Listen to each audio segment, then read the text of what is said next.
it's Lindsay, and today I am bringing you my March TBR. So for March, I have 6 books planned to read, and 4 of them are going to be rereads.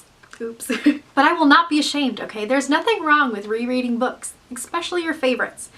And I have been missing this series, and so dang it, I'm gonna reread it and I will not feel ashamed. So the first 3 books on my TBR that I'm talking about are gonna be the Hunger Games trilogy by Suzanne Collins. Guys, it has been so long since I read this. I seriously think I was in high school the last time I read this, and I used to read it every single year. I loved it so much. The Hunger Games follows our protagonist Katniss Everdeen, who lives in District 12. She lives in 12. See, it's been so long. She lives in a dystopian society where the government literally makes children go into a big arena and kill each other. And she is trying to, or not trying to, but she happens to start a rebellion to end this government. It is an incredibly constructed, fast-paced YA novel, and I absolutely adore it. And I actually want to reread it because, not only because I miss it and it's been a while, but because I really love the thriller pace that the story brings. It's almost like every single chapter ends on a cliffhanger, or almost every other chapter ends on a cliffhanger, and it just keeps you flipping through these pages. And I really want to maybe take a leaf out of Suzanne Collins' book and you know, incorporate some of the stuff into my own book that I'm writing. So I'm excited to get through this whole trilogy this month. I might as well go ahead and get all the rereads out of the way. I'm gonna read The Ember and the Ashes again because it's so good, you guys. I immediately wanted to reread it the moment I finished it.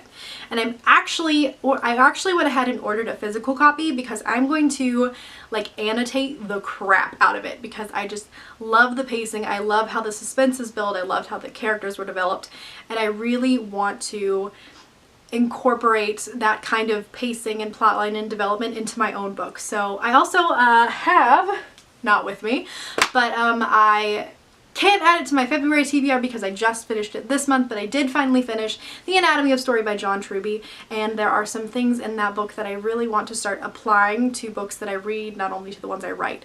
So I think it'll be nice to kind of compare the two and go through and like tab the things that he's talking about that you need to have in your book. So it'll be nice to have an example of that.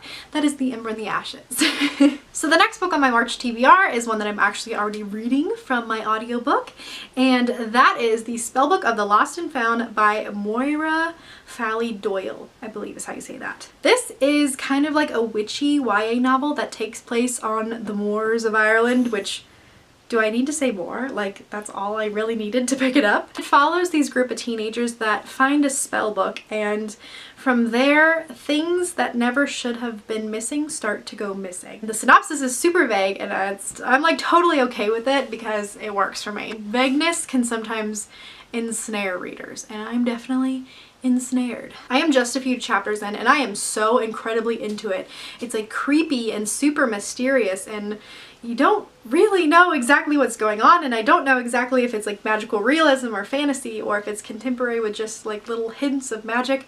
Whatever it is, I am completely sucked in and I am loving. So I will catch you guys in my wrap up to let you know my final thought. I was about to say I'll catch you guys on the flippity-flip like Michael Scott, but then I was like, no, that's way too late. You can't do that on the internet, Lindsay. You can't do it. So the 6th book on my TBR this list was kind of an accident, but it's happening. So I mean, I'm kind of accidentally reading Outlander. Oops. So I don't exactly know what happened. I just know I was hanging out one night and I was like, man, I'm kind of in the mood for a romance, which never happens. I never am in the mood for romance.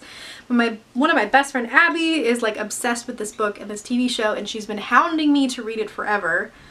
And I haven't because I've just been putting it off. I picked it up and I kind of like it. Like, I'm not gonna be ashamed about something I like, okay? I'm only 22 pages in, and it's like a billion pages, so I've got a ton of the way to go. But the writing is really immersive. I really feel like I'm back in, I think, like 1945. You really, really feel it. So it's great writing so far, at least in that aspect. So we'll see how it goes. Don't judge me. I'm not judging me. But anyway, guys, that's my TBR for the month of March. Let me know down in the comments what you're reading. If you've read any of these books, I'd love to hear your opinion on them. Don't forget to like and subscribe, and I'll see you in the next one. Bye!